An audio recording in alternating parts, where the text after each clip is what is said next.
안녕하십니까?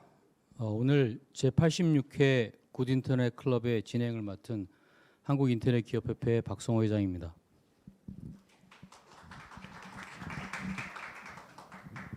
저희가 월 1회 이런 행사를 하고 있고요.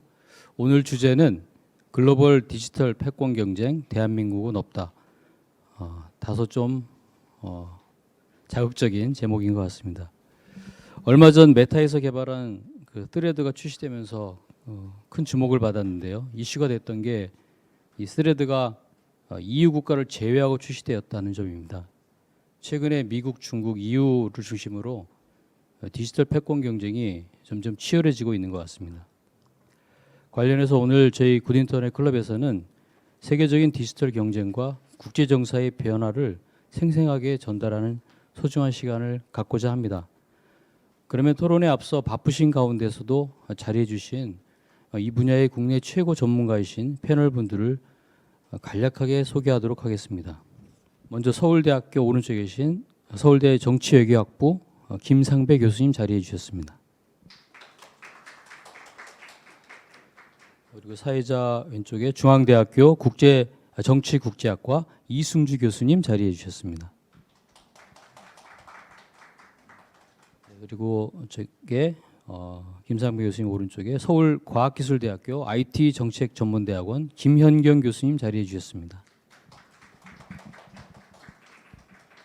그리고 사회자 왼쪽 끝에 소프트웨어 정책연구소 혁신전략연구팀 김준현 팀장님 자리해 주셨습니다. 네, 더운 휴가철인데도 불구하고 와주셔서 감사드리고요. 오늘 패널로 모신 네 분은 너무나 이 분야에서 훌륭하신 경력과 또 업적을 남기신 분들이고요. 한 분 한 분 자세히 소개하면 시간이 길고 오늘 주제가 중요한 만큼 내용에 충실하기 위해서 이 정도 소개 올리겠습니다. 팬데믹과 함께 디지털 산업이 빠르게 성장하면서 우리 삶 전반의 디지털 기술이 일상화되고 있습니다. 그리고 기술 기업들 간의 치열한 경쟁은 이제 단순히 기업 간 경쟁을 넘어서 통상, 주권, 정책, 법제도, 동맹, 외교, 국제규범 등 국제정치학에서 다루는 개념과 밀접하게 만나고 있습니다. 특히 중국과 미국의 디지털 패권 경쟁이 가속화되고 있습니다. 오늘 모신 패널 분들과 함께 점점 가시화되고 있는 글로벌 디지털 패권 경쟁 관련해서 이야기를 시작해 보도록 하겠습니다. 제가 질문을 드리고 말씀을 주시면 될 것 같습니다. 순서는 제가 그냥 임의로 정하겠습니다. 먼저 김상배 교수님. 교수님께서는 작년에 한국국제정치학회 회장으로 취임하시고 미중 디지털 패권 전쟁 주제로 단독 저서를 출간하셨습니다. 그리고 지난 9일이죠. 미국이 대중 투자 제한 명령을 발표하고 미국과 중국의 기술 경쟁이 아주 치열해지고 있는데요. 또한 유럽과 영국도 미국의 행보를 주목하고 있죠. 최근에 벌어지고 있는 이 글로벌 기술 경쟁과 플랫폼 기업들의 패권 다툼에 대해서 큰 그림으로 형국을 좀 간략하게 설명 부탁드리겠습니다. 예, 반갑습니다. 서울대학교 정치외교학부의 김상배입니다. 참 이게 세상이 많이 변해가지고 국제정치학자가 나와서 기술 경쟁과 플랫폼 경쟁에 대한 토론을 하게 되는 세상이 된 것 같습니다. 제가 이런 얘기하니까 옆에 법학하시는 김 교수님하고 저쪽 경제학하시는 우리 김 박사님 웃고 계신데, 예, 하여튼 뭐 모두 시작도 저희가 국제정치학에서 지금 그 열어야 되는 그런 세상이 지금 돼가고 있는 것 같아요. 뭐 미국하고 중국이 벌이고 있는 글로벌한 차원에서 기술 패권 경쟁 또는 디지털 패권 경쟁이라고 하는 것들이 굉장히 급박하게 돌아가고 있고, 그게 단순히 그냥 기술이나 산업 경제의 문제가 아니라 이제 이미 외교안보의 문제, 우리 국가 전략의 문제로서 지금 들어오게 되지 않나 싶습니다. 구체적인 아이템들이 이제 제기되지만 그게 그냥 그 분야에서의 선택이 아니라 국가 전략을 놓고 버리는 그 선택의 이슈들이 되어가게 되는 급박함들이 되는 상황인 것 같아요. 그래서 뭐 좀 저한테 좀 부탁하셨던 주제가 이런 식의 논의가 이제 오늘 당장 있는 게 아니라 꽤 오래된 부분이거든요. 뭐 거슬러 올라가자면 근대 산업혁명 이후부터 시작된다고도 할 수 있지만, 뭐 최근에 얘기하는 뭐 정보통신혁명 내지는 뭐 제3차 내지는 4차 산업혁명이라는 맥락에서 보게 되면 한 30, 40년 정도의 역사이지 않나 싶습니다. 근데 뭐 이렇게 자세히 말씀드리기에는 시간이 제약이 있는 부분이어서 그냥 개념적인 차원에서의 큰 트렌드가 어떻게 변했냐라고 하는 말씀을 좀 말씀드려보면 아마도 초기에는 값싼 물건을 만들어 가지고 시장에 내놔서 하는 경제 뭐 이런 제품 경쟁이 주도가 되었지 않았나 싶어요. 그러던 것이 조금 뭐 돈이 더 들더라도 좋은 제품을 만드는 기술 경쟁이 중요해지게 되는 상황으로 좀 오게 되는 뭐 이런 정도가 아마도 정보통신 분야의 제조업, 뭐 이런 하드웨어, 뭐 이런 거 만드는 경쟁이었겠죠. 이제 이런 게 정보통신 분야의 소프트웨어 경쟁으로 이제 넘어오게 되면서 우리가 표준 경쟁이 되게 중요하다. 이건 뭐 제품을 만드는 게 아니라 프로그램을 설계하는 거잖아요. 뭐 그런 식의 얘기들이 나오게 되고 또 그걸 바탕으로 해서 이루어지는 서비스라든지 또는 이제 콘텐츠 같은 것들이 이제 중요해지다 보니까 이건 내용이 있는 거잖아요. 콘텐츠와 서비스라고 하는 거. 그러니까 누구의 내용이 이게 제품도 좋고 하드 파워라는 관점에서 본 힘도 있냐도 중요하지만 또 소위 소프트 파워의 관점에서 본 얼마나 매력이 있냐라고 하는 부분들 저희 학계에서 이제 매력 경쟁이라고 그러는데요. 그런 매력 경쟁이라고 하는 부분도 점점 중요해지는 식으로 진행하고 있다. 지난 3, 4년의 역사를 되돌아보면 제품 경쟁에서 기술 경쟁으로 표준 경쟁에서 매력 경쟁으로 오게 되는 그렇다고 이게 앞에 있었던 경쟁들이 다 없어지는 게 아니라 겹쳐지는 거겠죠. 중첩되면서 좀 더 복합적인 경쟁이 좀 이루어지고 있는 상황이다. 그런 과정 속에서 국제정치의 시각에서 놓고 봐도 어떠한 특정한 리소스를 바탕으로 해서 또는 어느 국가가 가지고 있는 특성과 속성을 바탕으로 해서 하는 게임이 아니라 내 주위에 얼마나 많은 편을 모아가지고 거기서 형성되어지는 사회 경제적인 관계들을 조율하는 것들을 좀 더 세련되게 할 것이냐라고 하는 네트워크를 다루는 파워 게임이라고 할까요? 학계에서는 네트워크 파워 게임이라고 그러는데 이제 그런 쪽으로 게임의 전체적인 성격들이 변해온 것이 아닌가라는 생각이 듭니다. 그런 것들이 점차적으로 최근에 네트워크 시대가 되고 이런 클라우드 환경을 바탕으로 해서 이루어지는 다양한 서비스와 비즈니스들이 활성화되는 과정에서 아마도 오늘 우리 토론의 핵심 주제일 것 같은데요. 플랫폼, 디지털 플랫폼을 둘러싸고 벌어지는 경쟁이라고 하는 것이 지금 부상하고 있다. 이게 미국하고 중국의 기업들이 나서서 싸우고 있고 기업만 나서서 싸우는 게 아니라 이게 국가가 관련되어지는 경쟁이라는 것이고 그러다 보니까 최근에 뚜렷한 현상 중에 하나가 이런 기술 경제, 이런 민간 산업의 이슈인 부분들을 국가 안보라든지 또는 지정학적인 프레임을 가지고서 이해하는 그런 경향들이 좀 득세하고 있는 것 같아요. 좋으냐 나쁘냐 뭐 이렇게 판단하는 걸 떠나서 좀 트렌드가 그렇게 가고 있고 이 분야를 앞서가고 있는 강대국들이 그렇게 게임을 주도해 가고 있는 이런 상황들이 벌어지고 있지 않나라는 생각이 듭니다. 그러다 보니까 지정학이라는 용어를 기술하고 합성을 해서 뭐 기술 지정학이라는 표현을 쓴다라든지 또는 디지털 지정학 또는 오늘 주제로 관련된다면 플랫폼 지정학 뭐 이런 식의 개념들이 최근에 논의되어지고 있는 이런 상황이지 않나 싶습니다.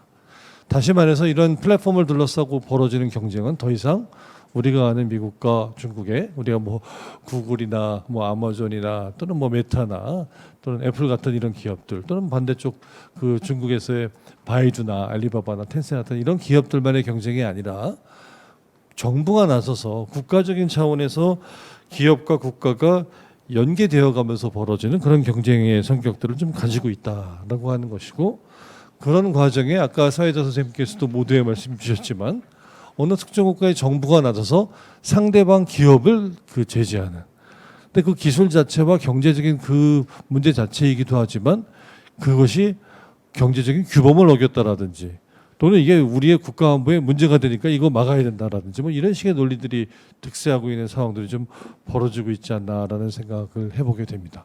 그게 이제 최근 몇 년 동안 트럼프 행정부 이후 시기에 미국이 지금 하고 있는 그래서 보면은 중국의 기업들에 대한 다양한 어떤 그 제재들이 가해진 것들은 뭐 알고 계시는 부분들일 것 같고요. 뭐 5G라든지 뭐 드론이라든지 다양한 이런 산업 분야들 그리고 최근에는 굉장히 짧은 동영상 서비스인 그 틱톡 같은 서비스에 대해서도 제재들이 이루어지는 상황으로 벌어지게 되면서 어떤 면에서는 우리 민간 생활 속에서 벌어지게 된 다양한 이슈에 국가가 나서서 기술을 안보라는 이름으로 제재하는 뭐 이런 현상들이 좀 벌어지고 있지 않나라는 생각을 해보게 됩니다.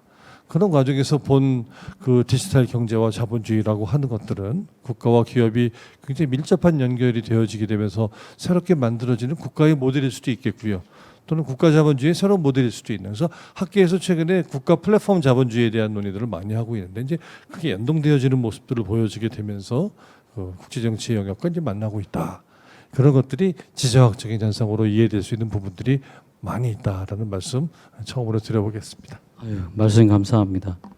그 개인이 세계에서 뭐 경기대회 나가서 1등을 하면 금메달을 따고 누가 땄다고 예전에 그런 측면도 많이 얘기했는데 지금은 그 선수가 어느 나라 소속이냐, 어느 나라 국가가 금메달 몇 개 땄냐, 뭐 이런 좀 느낌이 좀 오고 있고요.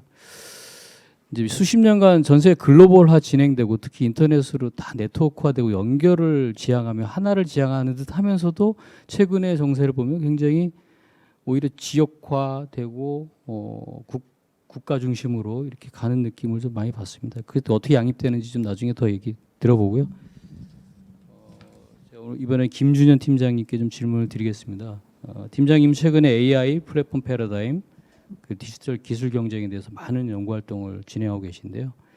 이 디지털 플랫폼 생태계에서 보시면 이제 국가별로 역량 차이들이 좀 있는 것 같고 또 각 나라마다 전략적 입장도 좀 복잡하게 전개되는 양상인데 현재 미국하고 유럽의 플랫폼 생태계에 대해서 좀 설명 좀 부탁드리겠습니다. 이 디지털 패러다임 자체를 이제 미국이 주도하고 있는 상황이고 글로벌 플랫폼 지형도를 보면 대부분 자체 토종 플랫폼 갖고 있는 극소수의 국가를 제외하고는 이제 미국 플랫폼이 시장을 장악하고 있는 상황입니다.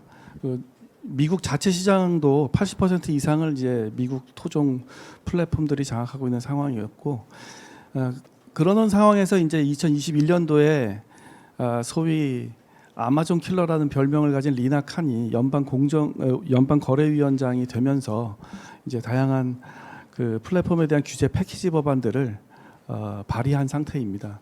사실 이 법안이 나오게 되는 리나 칸의 논리는 디지털 플랫폼은 그 자체가 시장 독점을 전제로 하면서 서비스를 제공하기 때문에 그 서비스는 굉장히 저렴할 수 있어도 나중에 후과는 굉장한 독점으로 이어진다. 이제 이런 것이 리나 칸의 그 논지였고 당시 이 법안은 사실 민주공화공이 초당적으로 합의해서 발의된 법안들입니다. 그래서 이 법안이 2021년도에 발의가 됐는데 그 이후로 다양한 사건들이 생기죠. 뭐 바이트댄스의 틱톡이 미국 사회에 침투가 상당히 돼서 데이터 보안에 대한 이슈가 생긴다던가 이런 것들하고 맞물리면서 소위 이제 또 하나는 이제 생성형 AI나 인공지능 분야에서 중국의 기술 약진이 이제 미국에서 감지할 때는 위협으로서 다가오면서 오히려 이제 미중 기술 패권에 대한 논리가 독점의 규제보다 더 주목을 받게 되고 또 하나는 이제 그 플랫폼에 의한 독점이 사실은 이제 경제학에서 볼 때 독점이라는 것은 소비자 후생을 지대하게 침해를 해야 되는데 이것을 밝히기가 어려운 부분이 있는데 오히려 이것은 이제 보이지 않는 위협이지만 중국의 기술 약진은 가시적인 위협이라고 느껴지면서 이번에 최근에 미국 의회에서는 그 당시 발의했던 대부분의 그 플랫폼 독점 패키지 법안이 대부분 통과되지 못했습니다. 그래서 미국의 상황을 요약해 본다면 처음에는 혁신으로 등장했다가 독점 규제론으로 갔다가 지금은 이제 미중 기술 패권에 대한 패권 유지론으로 방향을 선회하는 것으로 보입니다.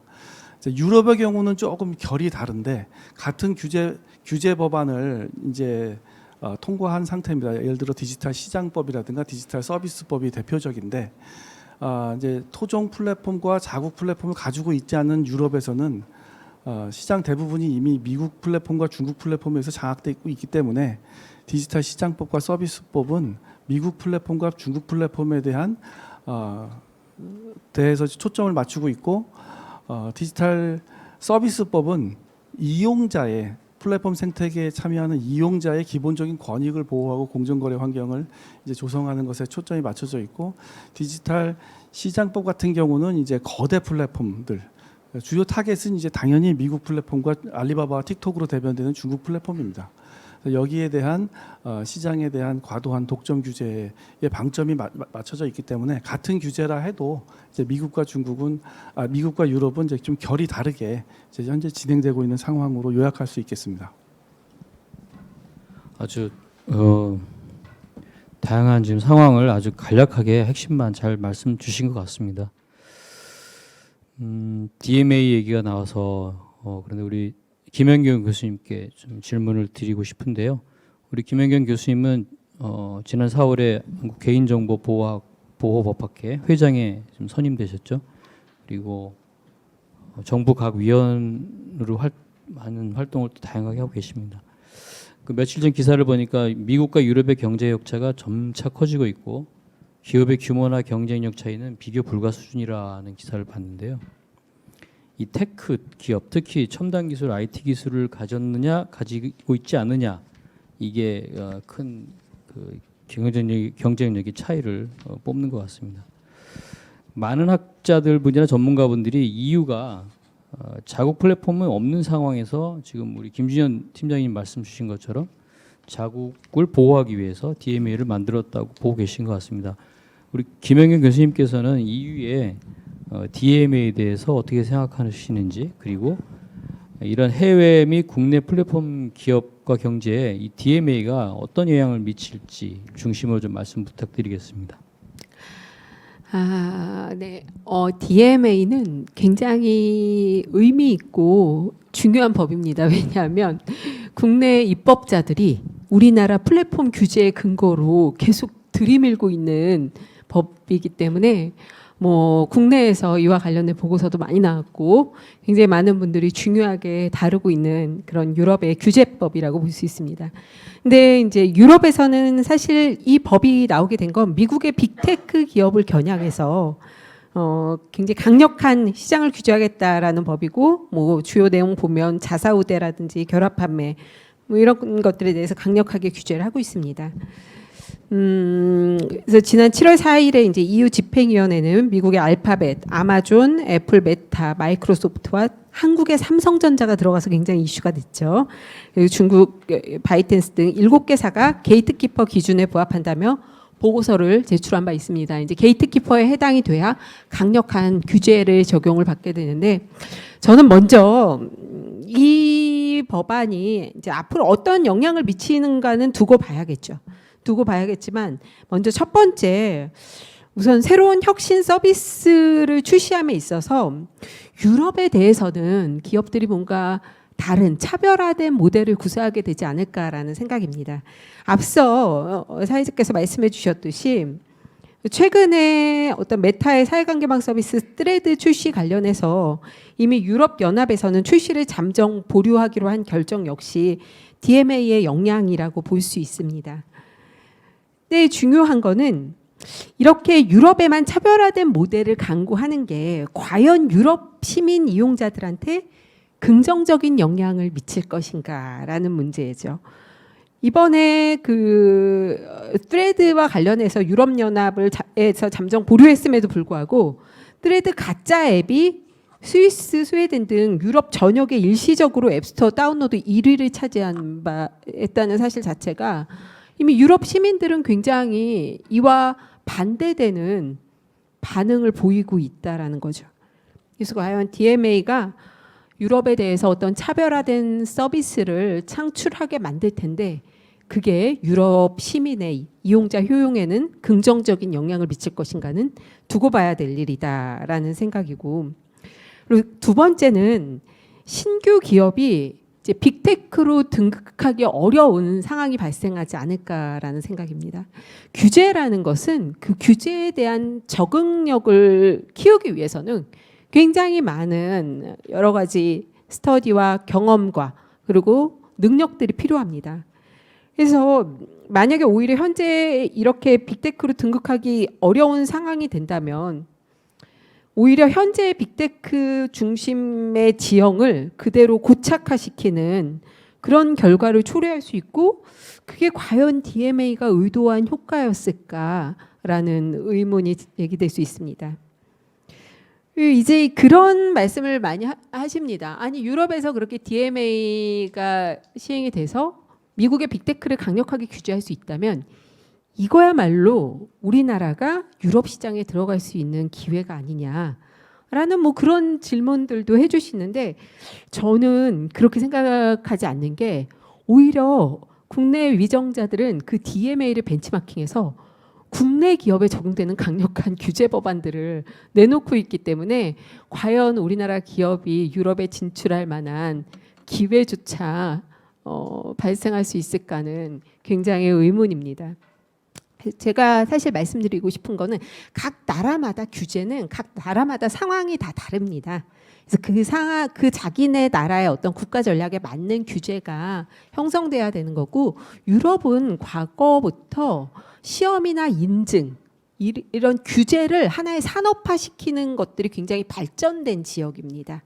그래서 예를 들어서 AI 같은 경우도 뭐 미국이나 뭐 중국 같은 데가 AI와 관련된 어떤 기술이나 서비스를, 혁신적 서비스를 등장시킨다면 유럽에서는 AI 영향 평가를 하나의 산업으로 만들겠다라는 게 어떻게 보면 되게 전략적으로 구사하고 있는 부분들이죠. 그래서 우리나라가 과연 이런 유럽을 벤치마킹하는 게 옳은지에 대해서는 신중한 고려가 필요하다라고 생각됩니다. 네, 감사합니다.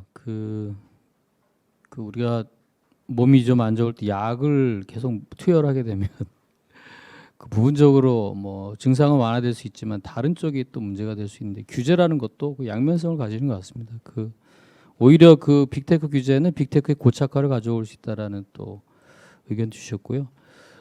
사실 우리나라가 선진화되면서 그동안 뭐 100년 가까이 유럽을 상당히 많이 벤치마크를 해오지 않았나.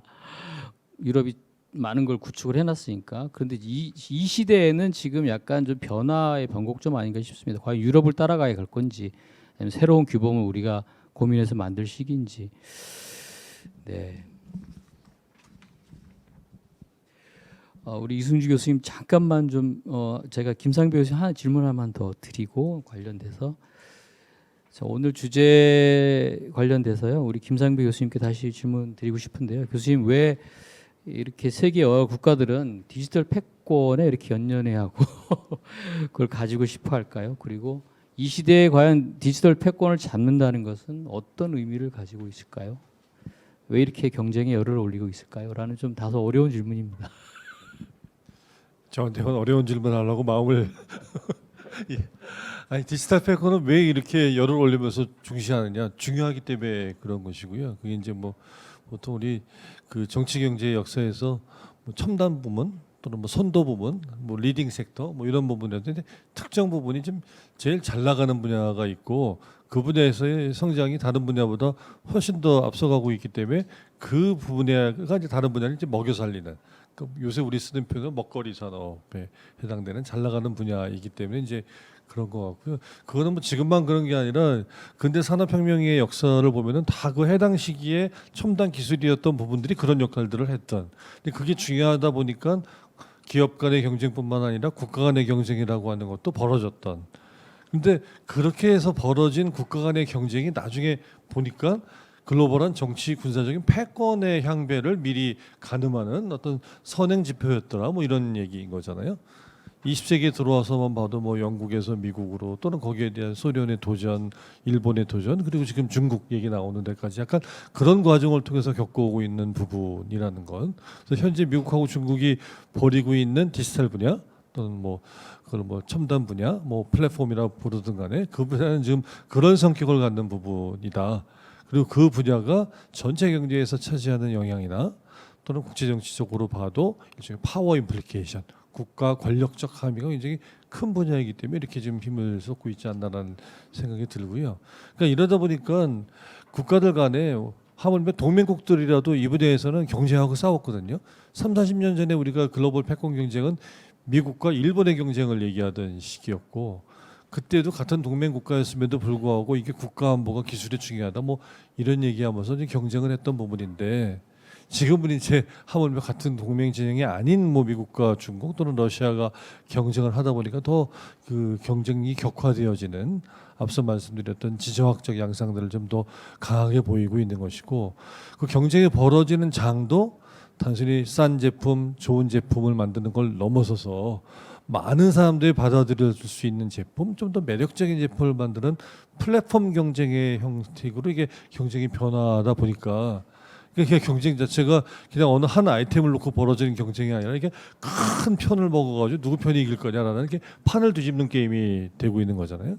플랫폼이라는 게 어떻게 보면 판에 해당되는 얘기 부분이어서 그래서 이런 판들이 디지털을 중심으로 뭐 인터넷 세상을 중심으로 현재 벌어지고 있다. 그러니까 뭐 다 아시겠습니다만 요새 인터넷이 반으로 쪼개질지 모른다. 뭐 스플린터넷 뭐 이런 얘기도 하는 거잖아요.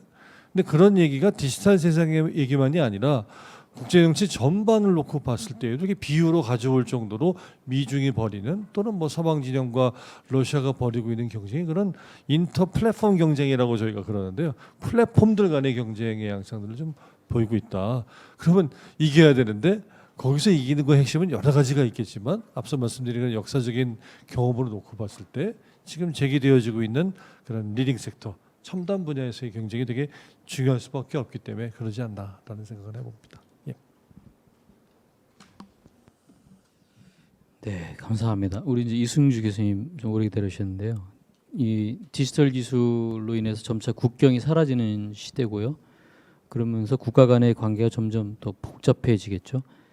작년에 교수님께서 출간하신 패권의 미래에서 중국과 미국의 기술 경쟁 그리고 세계 질서에 대해서 아주 좋은 내용들을 많이 담아주셨는데 다 말씀드릴 시간 없고 이 디지털 시대에 국가 간 관계가 점점 복잡해지는 그 이유나 현황에 대해서 간략히 좀 말씀 부탁드리겠습니다.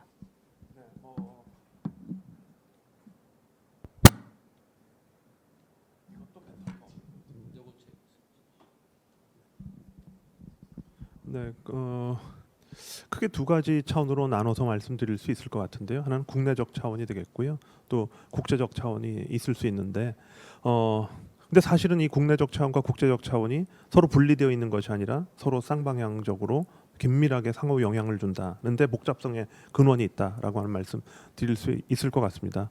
앞서 김상배 교수님께서 디지털 패권 경쟁 말씀하시면서 패권 경쟁 또는 국가 간 경쟁을 위한 산업 기반으로서의 디지털 산업 그런 측면이 있죠. 근데 이제 우리가 디지털이라고 하면 기술적인 차원이 있을 테고요. 그죠? 근데 그 기술이 하나의 단일 기술이 아니라 다른 여러 가지 기술과 서로 연결되는 그래서 기술적 복합성이라고 하는 거, 복잡도라고 하는 것이 굉장히 높은 측면. 그 자체의 복합성이 있다라고 하는 것이고요.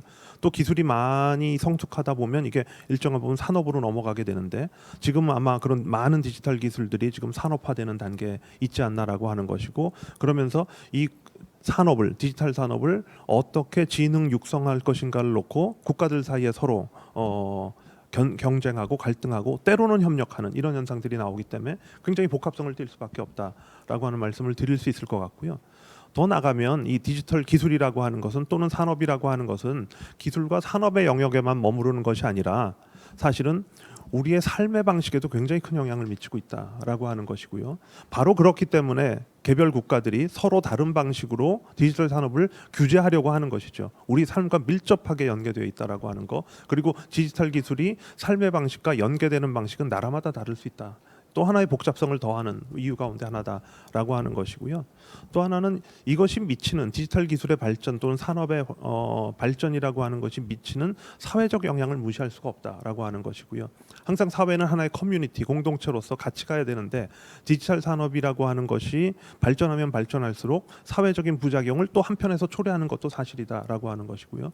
그래서 지금 말씀드린 이 네 가지 요소들, 기술, 산업, 삶의 방식, 사회적인 영향 이런 것들을 뭉뚱그려서 우리가 놓고 보면 디지털에 대한 패러다임이라고 얘기할 수 있을 텐데요. 개별 국가들의 패러다임이 다르다라고 하는 것이죠. 그래서 이 복합성이 높을 수밖에 없고 그러다 보니까 그거에 따른 차별성이 드러나고요. 때로는 그 차별성은 갈등으로 이어지기도 하고 또 아주 드문 경우기는 합니다만은 이 차별성이 협력의 요인으로 작동하기도 한다라고 하는 것이죠. 그래서 차별성으로 인해서 경쟁과 갈등 한편에 다른 한편에 협력이라고 하는 것이 동시에 작동하고 바로 그런 것들이 이 디지털 경쟁을 둘러싼 국가 간의 관계를 매우 복잡하게 만드는 요인 가운데 하나다라고 하는 말씀 드릴 수 있을 것 같고요. 두 번째 국제적 차원인데요. 디지털 분야를 보면 국제적인 맥락 또는 갈등의 구도라고 하는 것이 굉장히 복합적입니다. 계속 제가 복합적이다, 복잡하다 이런 말씀 드리고 있는데 그게 아마 우리가 지금 딛고 있는 현실이 아닌가라고 하는 생각이 들고요. 과거의 다른 이슈에 대해서도 많은 국가들이 서로 갈등하고 또는 거버넌스를 어떻게 만들 것인가, 규칙을 어떻게 수립할 것인가 이런 등등에 대해서 갈등하기도 하고 협력하기도 한 경우들이 많이 있었습니다. 그런데 그때 당시에는 그런 갈등의 선이라고 하는 것이, 갈등의 축이라고 하는 것이 비교적 단순했다. 라고 하는 것이고요. 근데 지금의 이 디지털 시대에는 그런 갈등의 축 자체가 굉장히 여러 축으로 형성되어 있다라고 하는 것이고요. 먼저 전통적인 축인데요. 이른바 선진국 대 선진국의 축입니다. 지금 김연경 교수님께서 주로 말씀하셨던 EU의 사례와 미국 사례. 미국과 EU 사이에 굉장히 갈등의 축이 있는 건 틀림없다. 이건 전통적으로 다른 이슈에서도 미국과 유럽은 항상 이렇게 갈등의 축을 한쪽에서 형성해 왔다라고 하는 것이죠. 그런데 디지털 분야에서는 이런 전통적인 갈등의 축으로만 끝나지 않는다라고 하는데 그 특수성이 있다라고 하는 것이고요. 다른 한쪽은 무엇이냐면 이 디지털 기술이 중요해지면 중요해질수록 그리고 그 가운데 데이터를 사용하는 비중이 높아지면 높아질수록 개도국들도 여기에 굉장한 관심을 가지고 있다라고 하는 것이고 그들의 문제의식 가운데 하나는 우리의 데이터를 활용한다라고 하는 것이고 거기에 대한 적정한 또는 그들의 표현으로 따지면 공정한 이익의 배분이 있어야 되겠다라고 하는 생각을 하게 된다라고 하는 것이죠. 그래서 전통적인 선진국 대 선진국의 갈등 구도에 더해서 선진국 대 개도국의 갈등 구도도 점점 뚜렷하게 형성되어 나가고 있다. 복잡성을 더해가는 또 하나의 요인이죠. 마지막으로는 아까 김상배 교수께서 말씀해 주신 것처럼 미중 간의 패권 경쟁이라고 하는 것이 디지털 분야를 중심으로 형성되고 있다라고 하는 것이고요. 이거는 말 그대로 향후 적어도 30년에서 50년간 패권 경쟁의 주 무대가 디지털이 될 것이기 때문에 그만큼 갈등의 강도가 강할 수밖에 없다라고 하는 것이고 그런 면에서 보면 디지털 분야에서의 미중의 경쟁의 구도라고 하는 것이 향후 세계 질서를 결정하는 그런 그 향방을 짓는 굉장히 중요한 요소 가운데 하나가 될 것이다라고 하는 것인데요. 이상의 말씀을 종합해서 아주 간략하게 말씀드리자면 이런 세 가지 축이 있는데 우리가 알 수 있는 것 가운데 하나는 무엇이냐면 이 세 가지 축에 모두 관여하고 있는 국가는 미국이다라고 하는 것이죠.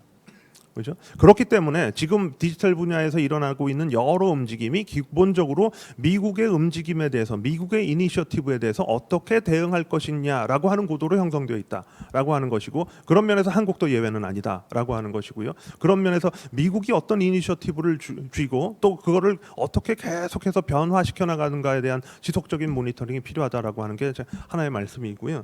두 번째는 뭐냐면 결국 이런 현상들이 일어나면 날수록 그러니까 갈등의 축이 복잡해지면 복잡해질수록 불가피하게 심지어는 미국조차도 이 분야에 대한 국가의 개입의 정도가 또는 수준이 점점 높아질 수밖에 없다라고 하는 것이죠. 이것이 과연 디지털 산업 또는 기술에 미치는 영향이 무엇일까에 대해서 우리가 예의주시하지 않을 수 없다라고 하는 것이고요. 이렇게 되면 결국은 디지털 분야라고 하는 것은 원래 열린 시스템, 개방적인 시스템 또는 데이터의 초곡적 이동 또는 초곡적 시장 이런 것을 기반으로 성립한다라고 우리가 알고 있어 왔는데요. 국가의 개입이 점점 강해지면서 그러한 세상은 아마도 앞으로 미래의 우리의 현실이 아닐 수도 있다라고 하는 점에 대해서도 우리가 예의주시할 필요가 있다라고 하는 생각을 해볼 수 있을 것 같습니다. 굉장히 복잡한 문제다라고 말씀을 하셨고요. 국가의 개입이 충분히 예견된다. 그런 이제 말씀 주셨는데 저는 이제 제 개인적 사견으로는 이 여기서 말씀하시는 국가의 개입은 그 규제만을 의미하는 것은 아니지 않은가.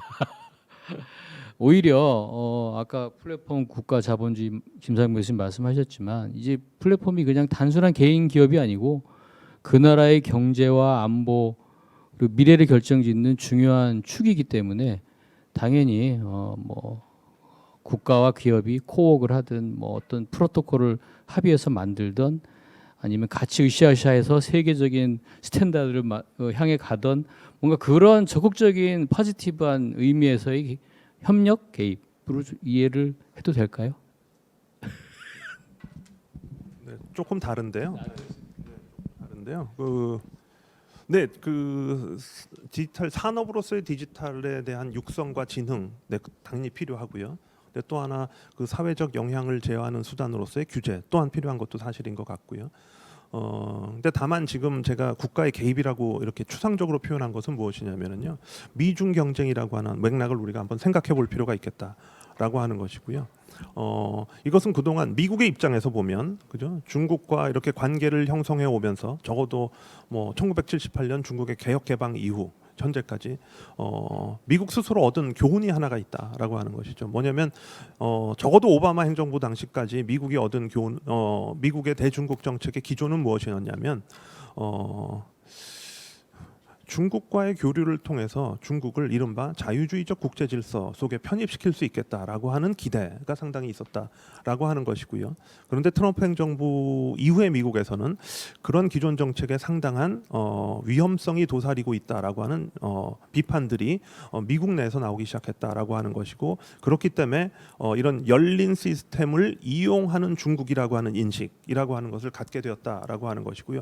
여기에 대한 대응이 필요하다라고 하는 것이고, 물론 과거에 미국은 적어도 세계 질서 차원에서 시스템을 열어놓기 위해서 많이 노력한 대표적인 국가인 가운데 하나이면 틀림없습니다. 그런데 그동안에 과거에는 이런 열린 시스템을 이용하는 국가들이 또 있었던 것도 사실이죠. 그리고 다만 그런 것들을 우리가 국제정치에서 이제 프리라이더 편승자라고 얘기하기도 하는데요. 그런 것들을 용인해준 측면들이 있었는데요. 근데 이제 미국의 입장에서 보면 중국이 단순히 커졌다라고 하는 이런 이슈들뿐만 아니라 전 세계 한 80억 인구 가운데 14억이 프리라이드 하는 현상은 용인할 수 없게 됐다라고 하는 것이고요. 적어도 공정한 게임의 규칙을 마련해야 되겠다라고 하는 차원에서 국가의 개입이라고 하는 것이 좀 강화되는 측면이 있다라고 하는 것이고, 그것이 만약에 가능하지 않다라고 한다면 김상배 교수님께서 지적하신 대로 스플린터넷 대세장도 열린 가능성 가운데 하나다라고 하는 말씀 드릴 수 있을 것 같습니다. 네, 미국이 사뭇 이게 심각한 것 같습니다. 그렇다면 플랫폼 관련한 이런 미국, 중국의 입장들 각자 헤게모니를 지려하는 같이 양립할 수 있을지 굉장히 고민스러운 이런 국면에서 국가들이 취할 수 있는 방안, 특히 우리나라 같은 경우는 어떤 면을 좀 고민을 해야 될까요? 이거를 다시 한번 이승주 교수님께 질문. 아니 그렇습니다. 굉장히 많은 말씀을 드릴 수 있는데요. 근데 조금 원칙론적이고 추상론적인 차원의 말씀 한두 가지 드리고 조금 더 구체적인 말씀 한두 가지 드리도록 하겠습니다. 그러니까 약간 추상적인 차원에서 드릴 수 있는 말씀은 우리가 흔히 지금의 세계를 이른바 초불확실성의 시대다라고 일컫습니다. 그렇죠? 그러니까 여러 가지 불확실성이 동시다발적으로 전개되고, 그렇죠? 그렇기 때문에 한치 앞을 예측할 수 없는 이런 상황이다라고 하는 것이고요. 바로 초불확실성 시대에 국가들이 하는 굉장히 합리적인 행동은 무엇이냐면 자기 이익을 우선 추구하는 것입니다. 그렇죠? 그거는 이런 것은 아마 개인도 마찬가지입니다. 개인도 내일을 담보할 수 없을 때 자기 이익을 먼저 추구하게 되겠죠. 그죠? 국가도 역시 합리적인 선택은 그런 것이다. 그러니까 적어도 미시적인 차원에서 국가가 추구하는 합리적인 행동은 바로 그런 것이 될 텐데, 문제는 그런 것이 초래하는 시스템 차원의 파괴적 효과가 있다라고 하는 것이죠. 모두가 자국의 이익을 우선 추구하다 보면 지구적 차원의 이른바 규칙 기반의 질서, 자유주의적 국제 질서 또는 열린 시스템 이런 것들을 유지하기 어려워진다라고 하는 것이고, 그런 것들이 특히 한국과 같이 대외 의존도가 높은 국가에게는 굉장히 부정적인 영향을 초래할 수밖에 없다라고 하는 것이고요. 그렇기 때문에 한국의 국가 전략은 바로 그러한 데서부터 문제 의식을 갖고 시작해야 되지 않나라고 하는 것입니다. 그러니까 이렇게 폐쇄적이고 배타적인 시스템이 만들어졌을 때 가장 큰 영향을 받는 국가 가운데 하나다라는 점을 인식하고, 그렇기 때문에 우리조차도 자국의 이익만을 추구해서는 안 된다라고 하는 것이고, 그렇다고 해서 자국의 이익을 버리자는 얘기는 아니고요. 이런 것을 우리 국제 정치에서는 우리 김상배 교수님과 저 같은 사람들은 주로 열린 국익이라고 하는 차원에서 얘기하고 있습니다. 우리의 국익을 추구하되 가능한 한 열어놓고 개방적이고 투명하게 국익을 추구하자라고 하는 것이고요. 그래서 추상적인 차원에서는 국가가 이런 시대에 해야 될 것 가운데 하나는 열린 국익을 추구하는 것, 즉 조금 더 긴 호흡으로 조금 더 다른 국가들과 함께 이익을 추구할 수 있는 그런 바탕을 좀 만들어내야 되지 않나라고 하는 말씀을 드릴 수 있을 것 같고요. 두 번째 드릴 수 있는 말씀은 무엇이냐면 지금 회장님께서 산업의 육성과 진흥에 대한 말씀드렸는데 그 반드시 필요합니다. 반드시 필요하고 거기에 국가의 역할이 요구되는 것이죠. 그런데 우리가 또 하나 딛고 있는 현실 가운데 하나는 이렇게 많은 경우에 있어서 산업의 육성과 진흥을 얘기하다 보면 결국 개별 기업에 대한 지원으로 변화하는 경우들이 있습니다. 그죠? 이게 한국적 현실에서 이러한 정책을 펼치는데 대단한 어려움이 있는 것도 분명하다라고 하는 것이고요. 그렇기 때문에 이런 것들을 어떻게 가능하면 간접적이고, 그죠? 또 우회적인 형태로 이런 지원 체계를 만들어낼 것인가라고 하는 것이 굉장히 중요하다. 다시 말씀드리면 환경과 생태계를 조성하는 작업에 국가 전략의 핵심이 맞춰져야 되겠다라고 하는 것이고요. 그런 것들이 특정 기업에 대한 뭐 시혜성 지원 또는 뭐 불공정한 지원 이런 것들에 대한 오해를 불식시킬 수 있는 굉장히 중요한 요소 가운데 하나가 아닌가라고 하는 것이고요. 바로 그런 것들을 해냈을 때 바로 이런 디지털 분야에서의 경쟁이 국가 간 경쟁이 되는 것이라고 하는 것이고 그거에 맞는 국가 전략을 우리가 짤 수 있는 것이다라고 하는 말씀 드릴 수 있을 것 같고요. 마지막으로는 바로 이런 시대에 국가가 추구해야 될 것 가운데 하나가 무엇이냐면 서로 자기 이익만 추구하고 그러다 보니까 분열될 가능성이 많다라고 하는 것이고요. 블록화되거나 쪼개지거나 파편화되는 경우들이 많이 있는데요. 그럼에도 불구하고 이런 가운데 협력을 어떻게 추구할 것인가에 대한 고민을 하지 않을 수 없다라고 하는 것이고 지난 1월 월드 에코노믹 포럼이죠. WEF에서 개최한 포럼에서도 주제가 그죠? Cooperation in a Fragmented World였습니다. 그러니까 이런 분열된 세상에서의 협력이라고 하는 거. 그러니까 지금 말씀드리려고 하는 것은 뭐냐면 지금 같은 시대의 국가 전략은 어떤 단 하나의 정책으로 모든 문제를 해결할 수 없습니다. 그러니까 만병통치약은 없습니다. 그리고 때로는 우리가 정상적인 시기에 서로 부조화하고 갈등한다고 생각하는 정책들을 동시에 추구해야 될 경우들도 있습니다. 지금 분열된 시기에는 자국의 이익을 추구해야 되지만 또 역설적으로 그렇기 때문에 더더욱 협력을 추구해야 된다라고 하는 것이고요. 이런 정책들을 만들어내는 것이 국가의 역할이고 그런 어려운 작업들을 누가 잘 해내느냐가 국가의 실력이고 국가의 경쟁의 결과물로 나타날 것이다라고 하는 말씀 드리겠습니다. 네, 감사합니다. 이순지 교수님 말씀 듣고 보니까 지금 우리나라가 직면하고 있는 이 시기가 굉장히 중요한 때라는 생각이 더 들고요. 제가 언젠가 무슨 토론회 가가지고 마치 구한말 시대 같다. 선택을 잘해야 된다. 그리고 뭘 집중해야 될지, 힘을 모아야 될지 이게 허둥대다가는 또 큰 위기를 맞을 수 있는 상황이라고 말씀을 드렸었고요. 저 지금도 생각은 같습니다. 자, 이렇게 복잡하고 예측이 더 불가능하게 되는 시기에 어떻게 방향을 설정할지에 대해서 뭐 고민할 때 내가 어느 정도의 위치에 있는지도 좀 봐야 될 것 같은데요. 우리 김준현 팀장님께 우리가 정부 발표에 하면 향후 디지털 패권 3대 국가로 도약을 하자라고 뭐 하시는데 국내 상황 그리고 한국의 디지털 기술 경쟁력이 글로벌 수준에 봤을 때 어느 정도인가요? 예, 그 기술의 수준을 평가하는 것은 이제 다양한 잣대가 있고 견해가 있을 수 있습니다.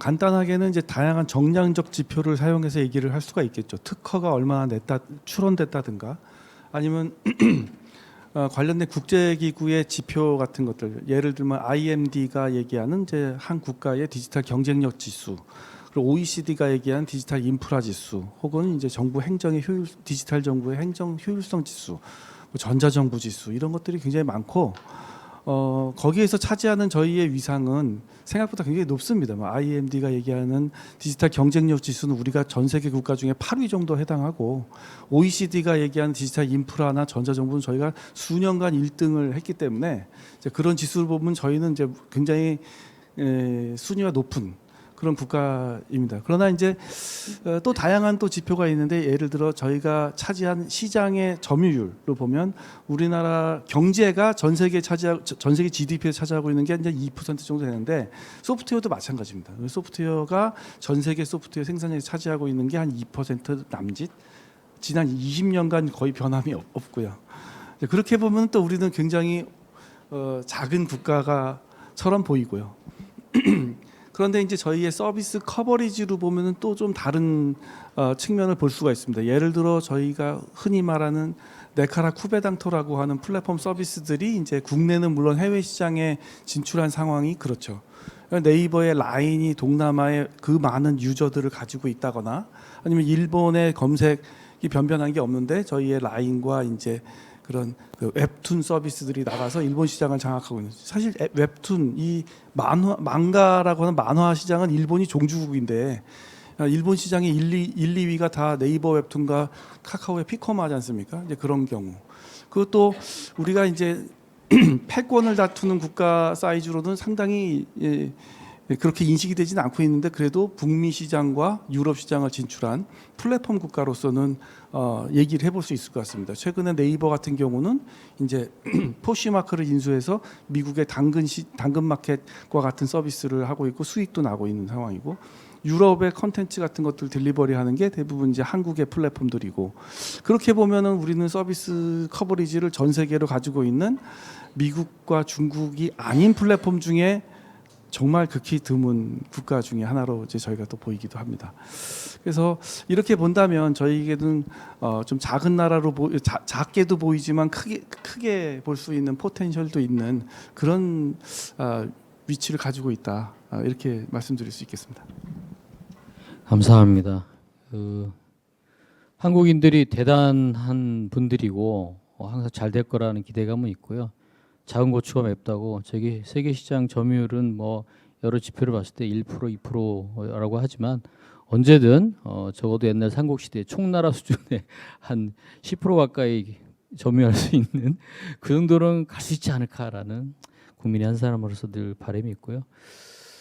자, 그러면 김현경 교수님 그 지금 세계를 좀 봤고요. 다시 안으로 좀 들여다봐서 현재 우리나라의 플랫폼에 대한 규제 움직임 그리고 이러한 것이 중국과 미국 등 자국 플랫폼 보유 국가들의 움직임과 좀 비교해서 좀 어떤 차이가 있을까요?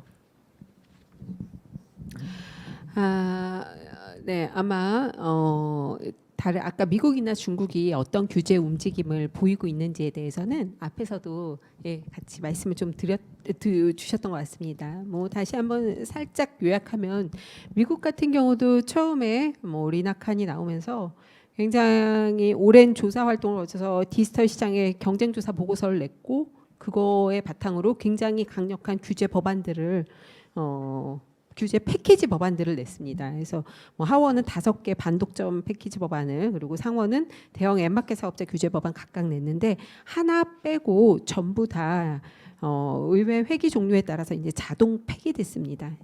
자동 폐기된 이후로 지금 뭐 다시 그러한 입법을 하자라는 움직임이 대두되고 있지는 않은 것 같습니다.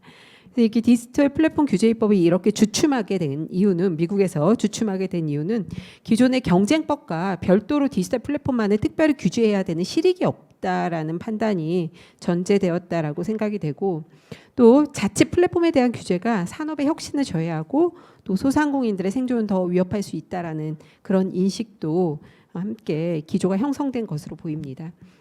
일본 같은 경우 우리나라가 저는 이제 법학자이기 때문에 항상 저희가 어떤 법을 만들 때 기본적으로 봐야 되는 게 미국과 일본과 유럽의 법을 보게 되는데 일본 같은 경우도 이제 플랫폼과 관련된 법을 만들었지만 일본의 경우에는 국가의 어떤 관여나 규제는 최소한에 그치며 사업자의 자율적인 노력과 시장 혁신을 존중하는 어떤 공동 규제 프레임을 만들었고 법이 적용되는 대상 사업자 역시 이제 아마존, 야후, 애플, 구글, 라쿠텐 등 5개 기업으로 최소화한 것으로 알려져 있습니다.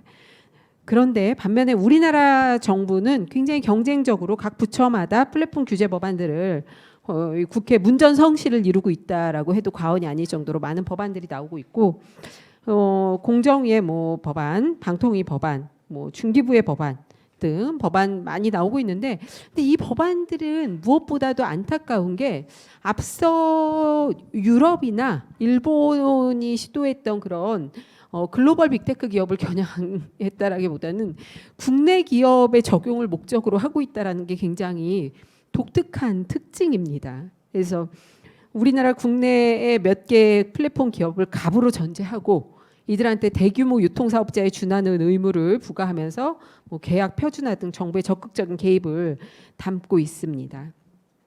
그래서 이런 법안들의 성안 과정 역시 충분한 시장 조사와 어떤 숙의된 논의 과정을 전제로 했기보다는 이제 벤치마킹 한다고 했지만 그 나라의 유럽이나 일본이 그 나라 상황에 맞게 벤치마킹한 것과는 다르게 우리는 오히려 한국 기업에 대해서 이런 식으로 글로벌 빅테크와 동일하게 다루겠다라는 전제로 이런 규제 법안들이 나오고 있는 게 조금은 우려스럽고 고민해 봐야 되는 지점이 아닌가라는 생각입니다.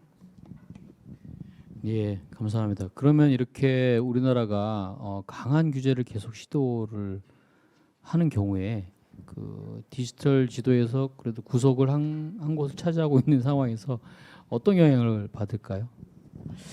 오늘도 이렇게 이제 저는 법학자이고 이렇게 국제정치학의 대가이신 교수님들 옆에서 오늘도 이렇게 귀동냥으로 또 많은 공부를 하게 되었는데 아까 아마 말씀 주신 게 자기 이익 우선 추구해서 열린 국익으로 가야 된다라는 말씀 너무나 뜻깊고 좋은 말씀이셨던 것 같습니다.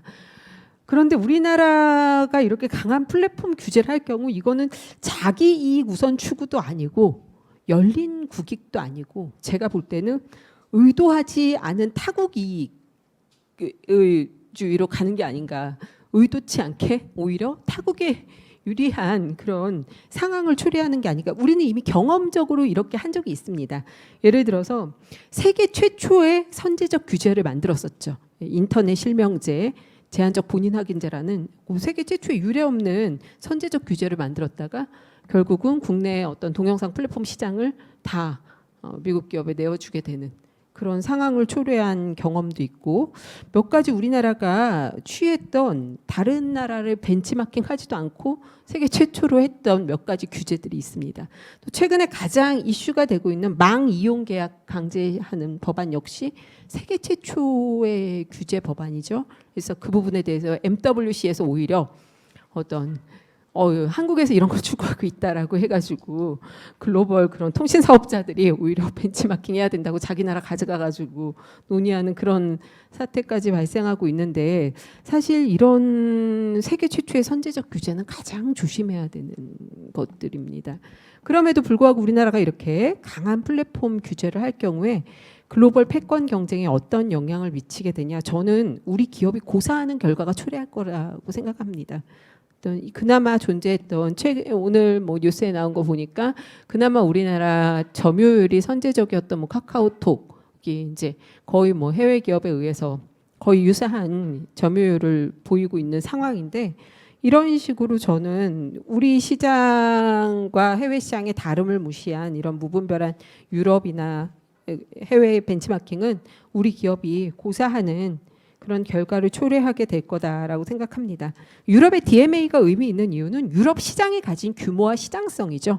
그 부가적으로 아프리카 시장을 함께 가지고 있는 그런 시장이 가진 규모와 시장성인데 우리 상황은 유럽에 비해서 시장의 규모가 굉장히 작고 유럽은 그런 거대 시장을 무기로 해서 미국 기업에 대한 규제 집행 압박이 가능하죠.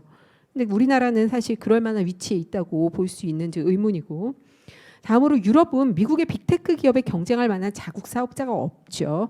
그래서 미국 기업을 겨냥한 강력한 규제가 자국 산업 보호라는 미명하에 정당화될 수 있습니다. 근데 우리는 경쟁력을 가진 토종 플랫폼 기업이 존재하고 우리 국회에서 내놓는 대부분의 법안은 우리 기업에 대해 적용될 수밖에 없는 그런 규제이기 때문에 결국 그러한 규제가 됐을 때 앞에서 세계 최초의 잘못된 규제로 인해서 발생했던 부작용이 우리 시장에 그대로 영향을 미칠 수 있고 결국 우리 디지털 플랫폼 기업들이 매우 불리한 위치에 있게 되는 그런 결과를 초래하게 될까 사실 우려스러운 바입니다. 네, 디지털 패권 국가를 꿈꾸는 대한민국입니다. 근데 지금 때를 잘못 맞춰서 강도 조절을 잘못하게 되면 디지털 패권 국가가 아니라 패전 국가가 될 수도 있어서 걱정이 되고요.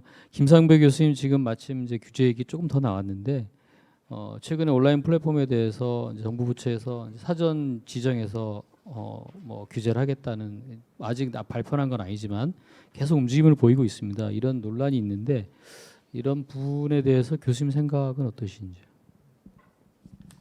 일단 지금 규제 얘기하면서 이게 좀 규제를 약하게 하거나 뭐 하지 말자 뭐 이런 쪽으로 톤으로 그런다고 오해하실 수 있을 것 같아서 한번 짚어보고 싶은 건 어떤 면에서는 소위 말하는 갑질하는 플랫폼은 규제해야 되는 거죠. 또 알고리즘이나 이런 거 갖고 소위 말하는 장난하는 플랫폼에 대해서는 공공성의 잣대를 가지고 이제 규제해야 되는 이런 부분이어서 그런 적정한 규제라고 하는 것들은 필요하다. 근데 이게 과잉 규제되거나 또는 과소 규제될지도 모르는 거에 대한 우려를 좀 하고 있다라는 것이고요. 계속 지금 말씀 나오는 거지만 세상이 지금 되게 복잡하게 굴러가고 있는데 어떤 면에서는 게임의 룰은 선진국들이 만들어가는 게임의 룰인데 뭐 의도적이건 아니건 복잡한 룰을 만들어가고 있잖아요. 근데 그거 우리가 그걸 복잡한 걸 제대로 이해하고 복합적으로 대응해야 되지 않은데 그걸 그냥 단순하게 이해하고 단순하게 대응하는 식으로 가는 건 좀 문제다. 그러니까 그런 맥락에서 눈을 바깥으로 돌려서 세상을 좀 보자. 예. 안에서 시작하는 게 아니라 오히려 바깥에서 시작할 수밖에 없는 그런 어떤 고뇌가 사실은 우리가 한반도에 살고 있는 과정에서 역사적으로 주어진 고뇌일 수밖에 없다라는 부분이거든요. 근데 이제 최근에 나오는 얘기들 보면 뭐 공정거래위원회나 업계나에서 나오는 얘기들 보면 뭐 좀 업앤다운이 있긴 하지만 전반적으로는 이렇게 그냥 국내적인 세팅의 시야가 고정된 것이지 않나. 오히려 좀 오늘 말씀 나누게 되는 플랫폼이라고 하는 걸 중심으로 해서 그게 또 지정학과하고 만나면서 전개되어지고 있는 세계 정치의 어떤 패턴 좀 그런 과정에서 미국과 중국이 국내적으로 하고 있는 준비의 현황들 뭐 이런 것들을 좀 정확하게 알고 난 다음에 우리가 대응하는 게 좀 되게 필요할 수 있겠다. 예. 근데 그런 과정에서 우리가 그러면 어떤 식으로 뭐를 대응할 거냐라고 할 때 아까 구한말 얘기하셨잖아요. 예. 150년 전부터 뭐 그때부터 지금 계속되고 있는 이런 대응 전략의 기준은 크게 두 가지인 것 같아요. 하나는 자강과 하나는 균세라고. 자강이라는 건 자기 힘 길리자는 얘기고 균세라는 게 이제 세력 균형의 판세를 제대로 알아가지고 우리 거기에 올라탈 것이다라고 하는 두 가지 부분이었다. 그러니까 이 두 가지가 사실은 변화하고 있는 플랫폼 세상에 취해지는 정부의 어떤 정책의 기준일 수 있는 거죠. 예. 어떤 미래의 혁신력, 혁신이나 또는 경쟁력을 목표로 해서 우리가 힘을 기르는 거가 일단 중요한 파트 부분이다. 싹이 자라기 전에 잘라버리는 뭐 이런 식의 정책이라는 건 좋은 정책이 아니다. 뭐 좀 다 아시겠습니다만서도 이렇게 계속해서 기술을 갖고 경쟁하고 또 그게 표준과 플랫폼으로 영역으로 오는 과정에서 핵심은 자체적인 기술력을 갖는 거잖아요. 예. 우리는 반도체 배터리 뭐 이런 얘기하는 게 다 기술력이 있기 때문에 어디 가서 지금 뭐 명함 내밀 수 있는 이런 상황인 것처럼 플랫폼도 마찬가지라는 거죠. 아까 우리 김지현 박사님 잘 설명해 주셨지만 글로벌하게 이게 참 자국 플랫폼을 가지고 있는 몇 안 되는 나라인 부분인 건데 그게 어떤 면에서는 자신의 어떤 역량하고 연결된 부분이라는 걸 인식하는 게 되게 중요하다. 그리고 또 이 플랫폼은 그냥 단순한 제품이나 기술하고는 달리 어떤 면에서 인터넷과 디지털 공간에서 이제 영토 개념인 거잖아요. 또 어떤 면에서 영토의 문지기 같은 역할을 하는 거여서 그걸 통해서 이게 굉장히 확장되어 가고 있는 선도 부분이기 때문에 먹거리 산업이 되는 것도 많지만 그 분야를 제대로 지키지 못하면 뭐 데이터나 사이버나 뭐 이런 등등에 해당되는 부분에 우리의 주권 미래적인 의미에서의 주권이라고 하는 것도 지금 지킬 수 없다라는 얘기가 나오고 있는 부분이고 그런 걸 제대로 할 수 있다라는 것 자체가 우리의 소프트 파워고 우리의 매력일 수 있는 그런 능력을 갖추는 게 되게 중요하다라는 거를 국내적인 차원에서 뭐 지능과 지원 정책뿐만 아니라 규제 정책을 하는 과정에서도 전체적으로 염두에 둘 필요가 있다라고 하는 것이죠. 그리고 두 번째는 균세에 대한 얘기인데요. 제가 좀 길어지는 것 같은데 여기서 자를까? 네. 그러니까 이런 아까 좀 말씀해 주신 것 같아요. 두 번 말씀하실 때 우리 플랫폼 기업들이 특징이 국내 시장을 잘 지키면서 뭐 한국의 고유한 어떤 언어적 문화적 특성을 가지고서 우리 잘 지켰다. 이 단계를 좀 넘어서고 있는 것 같아요. 이제 해외 진출하는 거잖아요. 아까 김준현 박사님 아주 구체적인 사례 잘 설명해 주신 부분인데 근데 그렇게 해외 시장에 진출해 나갔을 때 그냥 무주공산에 가서 깃발 꽂는 게 아니잖아요. 거기에는 현지 기업들하고 경쟁해야 되는 거고 더 중요하게는 미국의 글로벌 지배 플랫폼하고의 경쟁이 이루어져야 되고 최근에 새롭게 도전자로 제기되어지고 있는 중국 기업과의 경쟁도 지금 되게 중요한 부분이어서 그러한 전체적인 판세 속에서 우리가 이걸 어떻게 읽어낼 것이냐. 예. 그러니까 어떤 면에서는 경우에 따라서는 끼어 있는 나라고 굉장히 딜레마를 겪을 수도 있고 전략적인 선택에 되게 어려움이 있을 수도 있는 이런 부분들인 거죠. 이제 국제정치 분야에서는 지난 한 10여 년 이상부터 우리 이승주 교수님 같이 했었는데 미들 파워 디플로머시 중견국 외교론이라는 이름으로 지금 탐구해왔던 분야라는 거죠. 이게 참 아까 구한말 얘기 자꾸 하셔서 그런데 더 거슬러 가면 우리 조상님들이 이게 부동산 통계 좀 잘못하셔가지고 한반도에 둘러보면 또 전 세계로는 우리가 한 10등은 하는 것 같은데 전 세계 보면 우리보다 등수가 높은 나라들 사이에 껴있는 나라인 고뇌라고 하는 부분. 근데 이런 얘기들이 이런 디지털 플랫폼과 관련된 분야에서도 지금 비슷비슷한 상황으로 펼쳐나가고 있는데 참 이게 희망적인 거는요. 우리 디지털 플랫폼 기업들이 좀 잘하고 있는 부분들이 보이는 것 같아요. 예. 어떤 면에서 독자적인 어떤 기술 역량을 갖는 것뿐만 아니라 또는 미국과의 관계 설정을 좀 더 제대로 잘해서 그 플랫폼에 이렇게 올라타서 편승하는 것일 수 있지만 그런 과정에서도 어떤 국가적인 이익을 추구하는 것이라든지 또는 최근에 뭐 요새 이커머스 이런 것들은 현지에 진출하면 그 현지 토착 기업과의 관계 설정이 되게 중요한 거잖아요. 이 전자상거래라고 하는 것 자체는 그 오프라인의 부분하고 연결되는 부분이어서 그러니까 현지 기업과의 어떤 제휴나 연대 뭐 이런 것들에 관련된 독특한 어떤 이런 식의 그 지혜들을 좀 발휘하고 있는 부분이어서 오히려 최근에 저희는 국제정치학자들은 디지털 플랫폼 기업들이 하고 있는 것은 배우자. 오히려 저희 작은 사례에서 유추해가지고 큰 국가 전략 기업을 배울 수 있는 뭘 좀 해보자 뭐 이런 얘기도 좀 하고 있는데 그걸 넓은 의미에서 봤을 때 균세라고 한다면 그런 식의 마인드도 좀 필요한 거죠. 근데 그런 걸 다 적극적으로 고려했을 때 아까 우리 이승 교수님 강조해 주셨지만 지금 현재 국가 전략은 종합 전략일 수밖에 없어요. 일종의 스테이트 크래프트라는 표현들을 저희가 쓰는데 아날로그 시대의 스테이트 크래프트와 디지털 시대가 다른 디지털 스테이트 크래프트는 훨씬 더 복합적이고 복잡한 이런 상황들을 고려해가면서 할 수밖에 없는 이런 부분들이라는 거죠.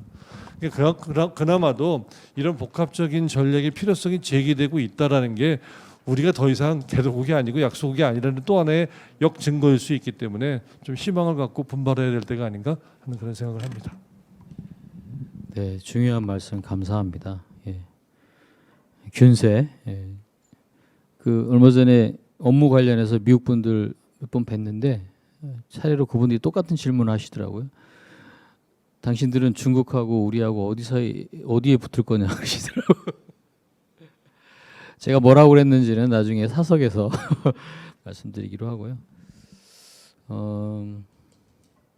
이제 한 분씩 물어봤는데 사실은 더 하나씩 더 질문 드리고 싶은데 그러면 시간이 오버할 것 같고요. 어떤 공통 질문 좀 드리고자 합니다. 역시 어려운 질문입니다. 이렇게 쭉 살펴봤는데 향후 글로벌 디지털 시장 관련해서 이제 국제 정세가 과연 어떻게 변할 것으로 예상하시는지 어렵죠, 예상이.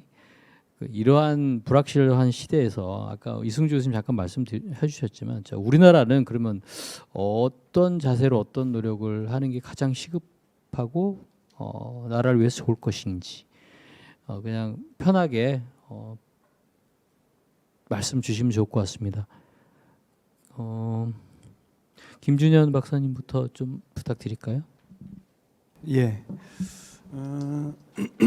지금까지 논의된 바와 같이 디지털 영역에 있어서의 국제 정세 변화는 앞으로 좀 더 험악하게 그리고 갈등이 증폭되는 방향으로 갈 것 같은 느낌이 아주 강하고 여기에 우리가 어떻게 플랫폼 생태계 토종 플랫폼 생태계를 그나마 가지고 있는 중견 국가로서 대응을 할 것인가에 대한 논리를 좀 찾아보는 게 중요할 것 같습니다. 그래서 우리가 이제 요거를 이야기하려면 우선 디지털 플랫폼을 우리가 어떻게 인식하고 있는가 이게 되게 중요한데 이 디지털 플랫폼이 기업이냐 그래서 우리가 기업에 여태까지 갖고 있었던 독점이라든가 이런 거 가지고 이제 이 플랫폼을 바라봐야 되는가. 근데 플랫폼은 여러분도 아시다시피 플랫폼을 운영하는 운영 주체가 있지만 참여하는 서드 파티가 있는 것이거든요. 그리고 서드 파티가 제공하는 다양한 서비스들, 제품들이 플랫폼 운영자에 의해서 효과적으로 사용자에게 전달되는 구조를 가지고 있는 거거든요. 그러다 보니까 플랫폼이라는 것은 기업이라기보다 기업들, 이용자들의 개념인 거죠. 근데 그럼 플랫폼이 어느 산업에 속하냐? 그러면 어느 산업이라고 꼭 집어서 얘기하기가 어려운 거예요. 5만 가지 산업이 다 관여할 수 있는 거죠.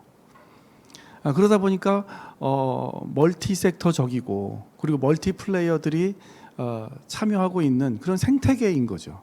그러니까 이런 생태계가 등장한 지가 얼마 안 되니까 우리가 이제 이 생태계를 바라보는 게 기존에 갖고 있던 기업의 독점이라든가 이제 이런 식으로 보는 거예요. 그래서 요거를 조금 저희가 생태계 플랫폼이 만들어내는 생태계의 독특한 부분들을 좀 더 많이 인식을 하고 이 플랫폼을 봐야 되는 거죠. 지난 3, 4년간 저희는 굉장히 많은 경험을 했거든요.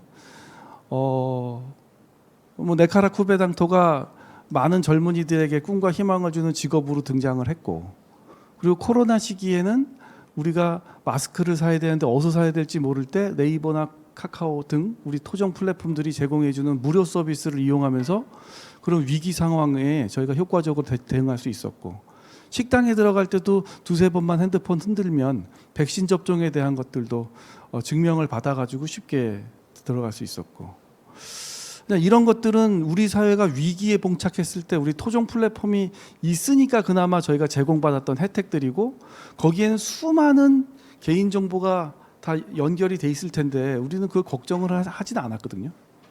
우리 개인 데이터가 이런 플랫폼들에 의해서 도용될 것이다. 사실 도용된 사례도 없었고요. 안전하게 잘 사용돼 있었어요. 물론 이제 좀 흠집도 있습니다. 예를 들어 카카오가 작년 10월에 이제 그 화재가 나는 바람에 서비스가 중단돼 가지고 먹통 카카오의 상황이 벌어졌죠. 근데 사실 이것은 그 카카오가 가지고 있었던 통신 인프라로서의 존재감을 드러낸 사건이지, 그래서 거기한테 철퇴를 매겨야 될 사건이냐, 이렇게 보이지는 않는 면이 있는 거고, 그런 서비스를 저희가 외국 플랫폼한테 의존을 했을 때의 상황은 더 심각할 수가 있었다는 부분을 우리가 좀 더 심도 있게 논의를 했었어야 되는 부분인 거죠. 근데 이런 식으로 보면은 플랫폼이 과연 공공재냐, 사적 재화냐라는 것도 논쟁도 있을 수도 있습니다. 그래서 저희가 이 플랫폼을 가지고 있는 그나마 몇 개 안 되는 지구상의 국가로서 꼭 독점론만 있는 게 아니라 제 플랫폼 생태계에 참여하는 제3자의 혁신을 견인하는 논리도 있는 거고, 그래서 제3자 혁신 견인론이라고 할 수 있죠. 그리고 산업 간의 융합을 촉진해서 산업과 영역 간에 존재하는 잔여 잉여물들을 좀 더 효과적이게 쓸 수 있게 하는 그런 이제 산업 융합 촉진론도 있을 수 있는 거고, 그리고 또 사회가 위기 상황에 빠졌을 때 이 디지털 플랫폼은 일종의 사회 지탱 메커니즘으로서 역할을 하기 때문에 새로운 사회의 혁신 인프라론이라는 논리가 또 있을 수 있는 거죠. 저희가 수도, 전기 이런 것들을 외국에 의존하고 있지는 않지 않습니까? 심지어 우편도 우정사업본부를 두면서 공공재화로 다루고 있지 않습니까? 이런 것들을 왜 공공재화로 다루냐면 위기 상황에서 의지할 수 있는 기초 서비스이기 때문에 그런 거거든요. 플랫폼이 어떤 거냐라는 건 우리가 이제 인식을 하고 논의를 해보자는 거죠. 그러니까 우리가 플랫폼을 대할 때 독점론만 있는 게 아니라는 거죠. 물론 우리가 패권 대상 국가가 아니기 때문에 패권의 직접적인 어떤 그 당사자는 아니지만, 그럼에도 불구하고 미중 패권의 영향을 지대하게 받을 수 있기 때문에 패권의 방관자는 아니고 패권에 대응해야 되는 논리가 또 있는 것이고요.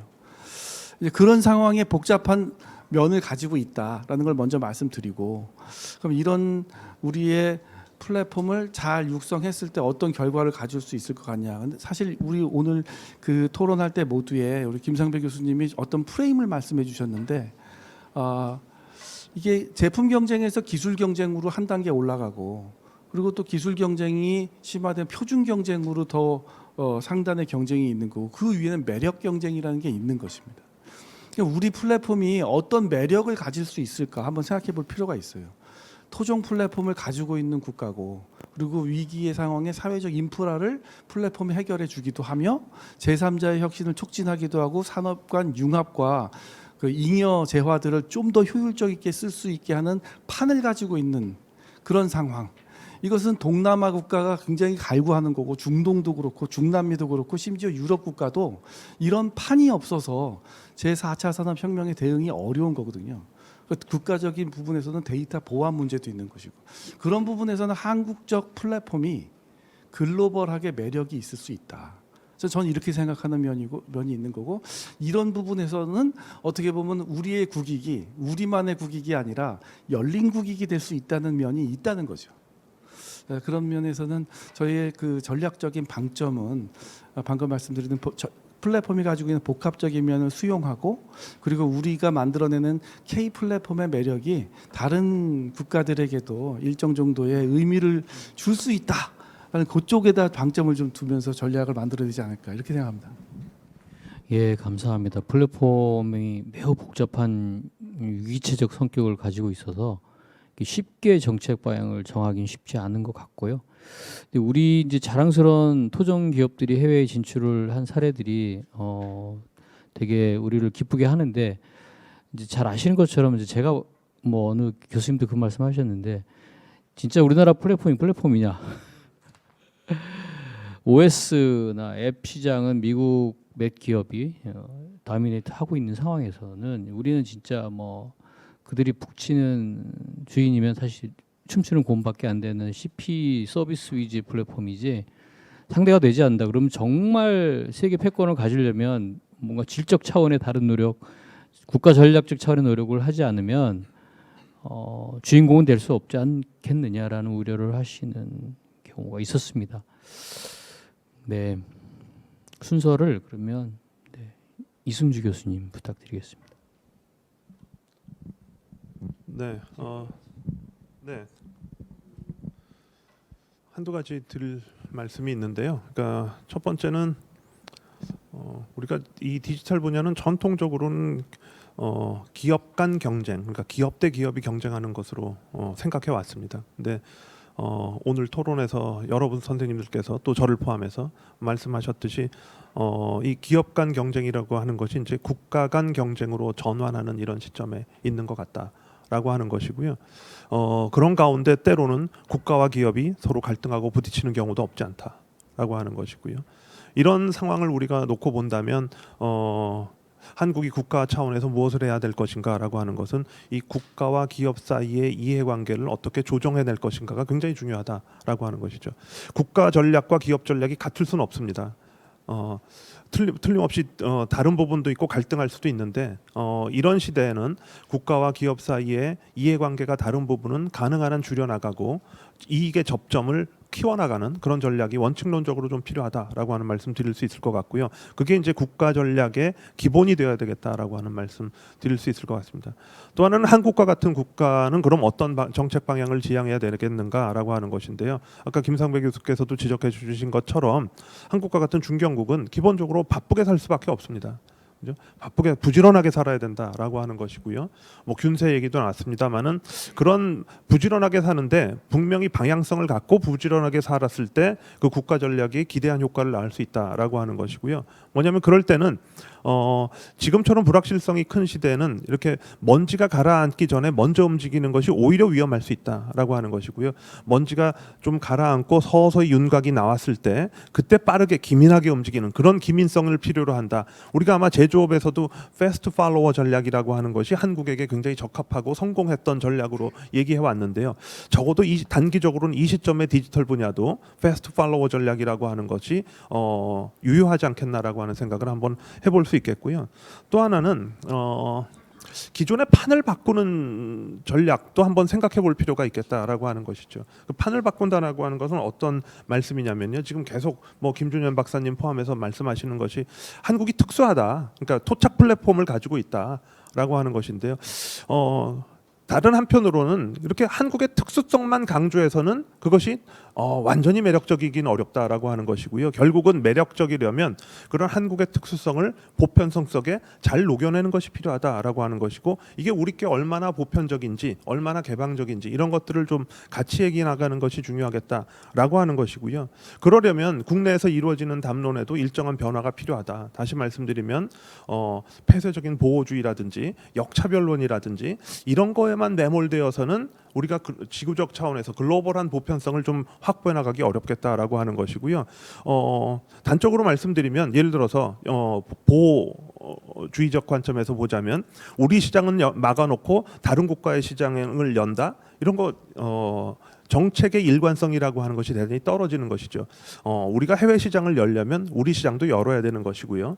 그런 선순환의 방정식을 우리가 어떻게 만들어 나가야 될 것인가가 고민의 지점이 돼야 되지 않는가라고 하는 것이고요. 또 하나는 아까 김영경 교수님께서 지적해 주신 것처럼 한국 디지털 기업들이 가지고 있는 문제의식 가운데 하나가 역차별론이 있습니다. 우리가 결국 정부 정책에 희생이 된 측면이 있지 않냐라고 하는 역차별론이 있는데 그게 현실에 가까울 수도 있습니다만은 저는 이걸 넘어서야 된다라고 하는 것이고요. 조금 더 적극적이고 조금 더 공세적인 정책을 필요로 한다. 우리가 해외로 나가려면 과연 무엇을 해야 되는가? 역차별론에서만 머물러서는 우리가 해외 진출을 기반 목표로 하는 국가 전략을 수립하는데 분명히 한계가 있을 수밖에 없다라고 하는 것이고요. 조금 더 적극적인, 영어로 말씀드리자면 프로액티브한 전략이 좀 필요하다라고 하는 말씀 드릴 수 있을 것 같습니다. 네, 감사합니다. 프로액티브하게 가야 되는데 저도 100% 동감을 하고요. 역차별 말씀 잠깐 나오셔가지고 그 규제를 설정을 했을 때 국내 기업들은 사실은 가이드라인만 제시를 해도 다 지키는데 더군다나 하물며 법이야 준수하지 않을 배짱을 가진 국내 기업은 없다고 보여지는데 다음 해외 기업들은 여러 가지 이유로 글로벌 기법에 안 맞는다 등등 이유로 잘 안 지키는 경향이 사실 있던 것도 사실이고요. 그러다 보니까 규범의 준수에 있어서 역차별 현상이 나타났고 그럼 이거를 규제를 더 강하게 해서 외국 기업도 똑같이 한국처럼 규제를 적용받도록 하는 게 방법이냐? 그 반대로 그런 그 규제 역차별을 가져오는 규제는 면밀하게 살펴봐서 안 해도 될 거는 오히려 하향으로 낮추면 똑같은 공평한 결과를 가져올 수 있다라는 생각을 많은 분들이 해주셨고 저도 거의 공감하는 편입니다. 네, 이 순서대로 가시면 우리 이제 김상배 교수님 차례입니다. 부탁드립니다.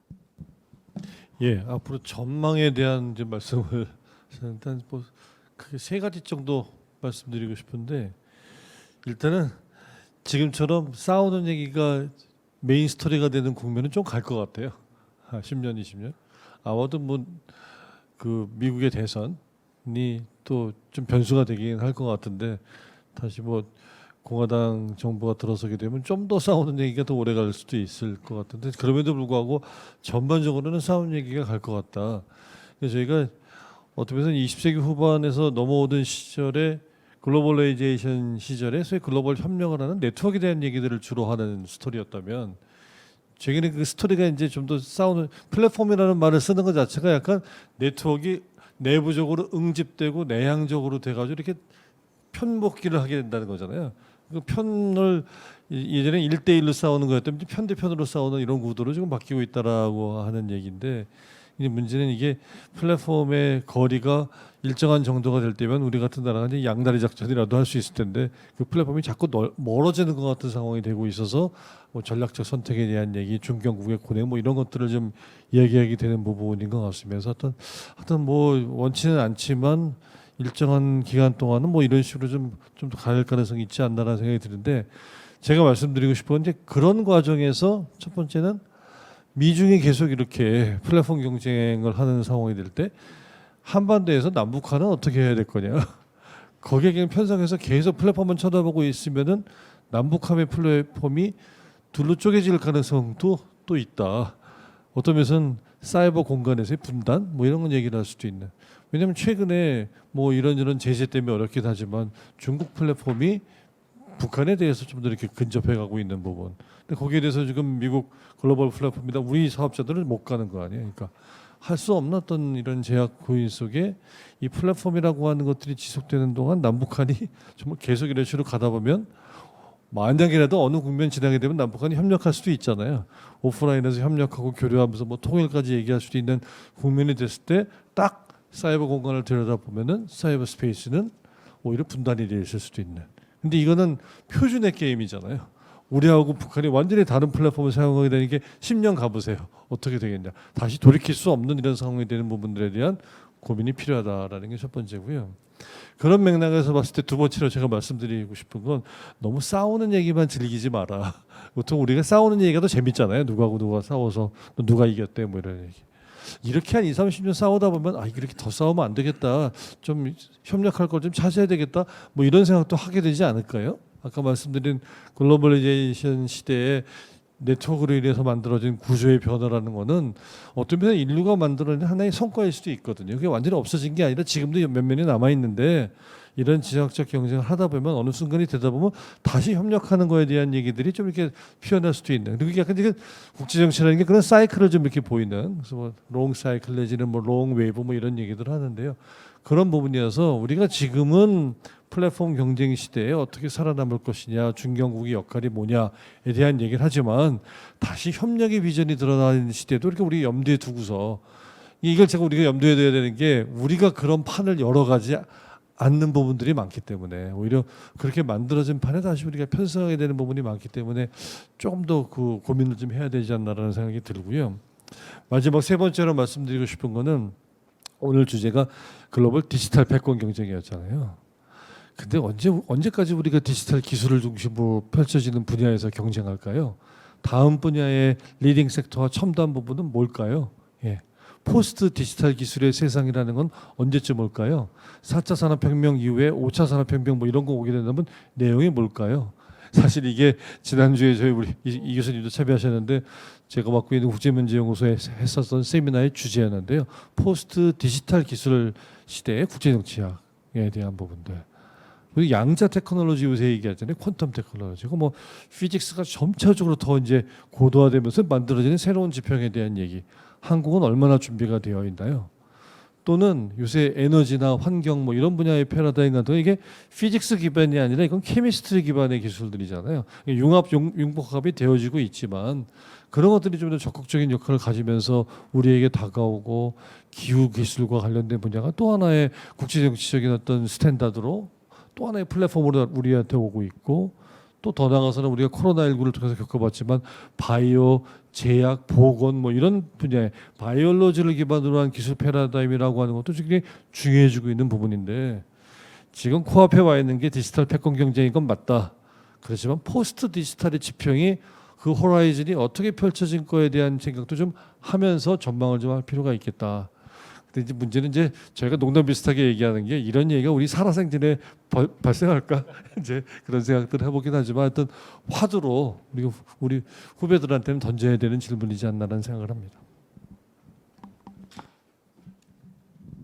예, 뭐 막막하지만 가슴 설레는 얘기기도 하고요. 뭐 얼마 전에 뭐 초전도체 그 얘기도 있었는데 우리가 다른 그런 힘이 있는 게 아닌가 아직 밝혀지지 않았지만 바이오 분야도 마찬가지 훌륭한 분들 많이 계시고 네, 그런 논의를 해야 되는군요. 미처 생각하지 못했습니다. 저도 이 플랫폼에 매몰돼 있는 상황이어서 감사합니다.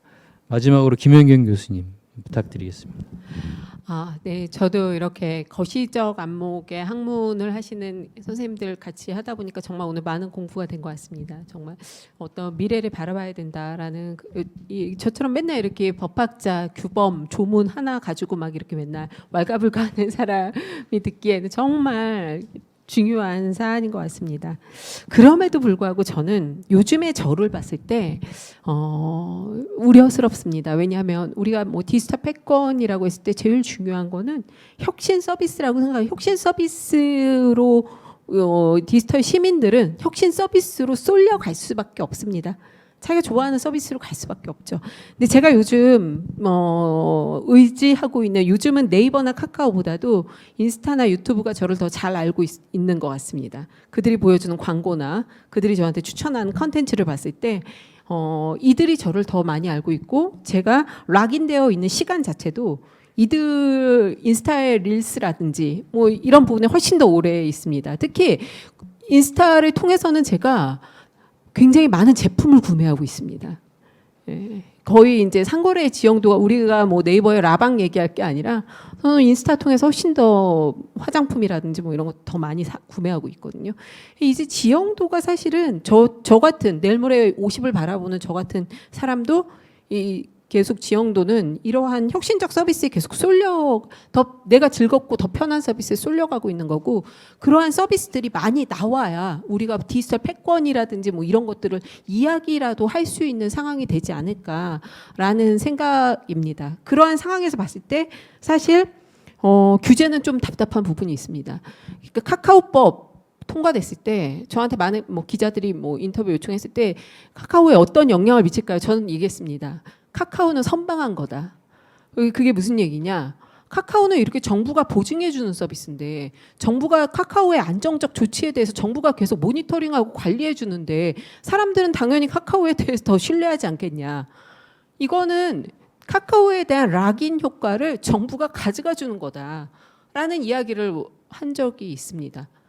이렇게 정부가 이런 식으로 서비스에 개입하면 과연 혁신적 서비스가 나올 수 있을까가 굉장히 의문이었고, 그래서 저는 우리나라의 어떤 규제의 모습을 보면 지문 날인을 거부하는 사람이 아닐까라는, 제가 아는 분이 지문 날인을 거부해서 주민등록증이 없습니다. 근데 그분이 미국에 들어갈 때마다, 미국에 매우 자주 가시는데 미국에 갈 때마다 지문 날인을 하십니다. 본인의 지문 정보가 미국에 들어가는 건 괜찮고 우리나라에 있는 거는 안 되는 논리인 건지 모르겠지만 어차피 데이터와 관련돼서 글로벌하게 국경 없이 이동되는 서비스가 대세라면 어떤 의미가 있을까라는 생각이 들었거든요. 그래서 저는 우리나라가 조금 더 디지털 경쟁에 있어서 어떤 글로벌 상에 있어서 좀 더 유리한 입지로 가기 위해서는 규제와 관련된 정책이 매우 중요하다고 생각하고, 그 규제와 관련돼서 먼저 첫 번째 제언하고 싶은 거는 제발 세계 최초의 규제는 하지 않았으면 좋겠습니다. 예. 먼저 다른 나라에서 좀 검증이 된 규제, 그게 우리나라 상황에 맞는지 좀 고민하고 가져오는 규제, 이런 방향으로 갔으면 좋겠고, 그리고 두 번째는 무분별한 선진국에 대한 규제 벤치마킹은 조금 조심해야 되지 않을까라는 생각입니다. 예를 들어서 유럽의 규제 같은 경우, 유럽에서 이제 GDPR이라는 일반 개인정보 보호 규범을 했고, 그 규범으로 인해서 미국 기업에 대한 엄청난 견제가 이루어질 줄 알았는데 오히려 GDPR 시행 후 구글과 페이스북의 매출이나 이용자 수는 현격히 더 늘어났습니다. 유럽 내에서. 이렇게 봤을 때 규제에 대한 적응 능력을 오히려 더 키워주면서 더 작은 기업들이 그 규제에 대한 적응하기 위해서 그 산업군으로 가는 데 있어서 오히려 규제가 더 진입 규제로, 또 다른 진입 규제로 작용할 수 있다는 걸 보여준 예이고요. 그리고 과거 EU에서는 역내 데이터베이스 산업의 경쟁력을 확보하기 위해서 데이터베이스 제작자한테 독점배타적 권리를 인정하는 그런 규범을 도입했고, 우리나라 발빠르게 따라 도입했습니다. 그리고 미국한테도 유럽이 같이 하자라고 했습니다. 그런 규범을 너희도 같이 도입하자, 글로벌한 규범으로 만들자라고 했을 때 미국에서는 그게 데이터 산업 발전에 과연 도움이 될까? 우리는 안 할래. 우리는 현재 뭐 부정경쟁 방지라든지 그런 규범만으로도 충분한 것 같아라고 했을 때 과연 지금 결과적으로는 데이터 산업의 강자가 누가 되어 있느냐라고 봤을 때 좀 우리나라가 세계 최초의 규제, 그리고 글로벌 규범을 제일 먼저 벤치마킹하는 이런 것들에 대해서는 오히려 조금 더 자제하고, 아까 교수님 말씀해 주셨듯이 미래를 바라보는 투자, 미래에 어떠한 것들이 정말 우리의 먹거리이고 생존에 있어서 중요한지 그런 미래를 바라보는 투자와 지원에 조금 더 정부가 역량을 집중할 필요가 있지 않나라는 말씀을 드리고 싶습니다. 감사합니다. 세계 최초 규제는 저도 안 하면 좋겠고요. 특히 유럽 규제가 지금 말씀하신 것처럼 성공하지 못한다면 더군다나 토양도 다른 한국에 수입해서는 안 될 것 같은데, 지금 현재 국회에 계류 중인 온풀법이라고 하죠. 온라인 플랫폼 규제법 20개 중에 19개가 유럽의 DMA를 참고한 상당히 많이 참고한 법안들입니다. 그래서 시사하는 바가 좀 있을 것 같습니다. 좀 물론 우리 정치하시는 분들 뭐 훌륭하시겠지만 오늘 교수님들 또 전문가님들 말씀처럼 국제적인 시각에서 또 산업 전략 여러 가지 국가 전략적 차원에서 플랫폼을 좀 바라보는 그런 계기가 됐으면 하고요. 오늘 고인터넷 클럽 글로벌 패권 경쟁 대한민국은 없다. 그러니까 이게 이 크게 노는 물에 지금 대한민국이 참여를 안 하고 너무 안쪽에서만 지금 좁은 시각으로 있는 것 같아서 마련했고요. 우리도 저 패권 경쟁에 참여해서 정말 누구 말 맞다나 단군 이래 세계 패권 국가가 될 수 있는 그런 도약의 시기를 맞이했으면 좋겠습니다. 김상배 교수님, 우리 살아생전에 가능할 수도 있지 않을까 싶습니다. 잘만 하면 지금이 중요할 것 같습니다. 네, 오늘 너무나 훌륭하신 우리 패널 분들 1박 2일로 워크숍을 해도 모자를 판에 지금 1시간 반에 축약해서 말씀 주셨으면 너무 감사드리고요. 또 필요한 자리 만들도록 하겠습니다. 오늘 나와주신 패널 분들 진심으로 감사드리고 참여해주신 모든 분들께 감사드립니다. 안녕히 돌아가시기 바랍니다.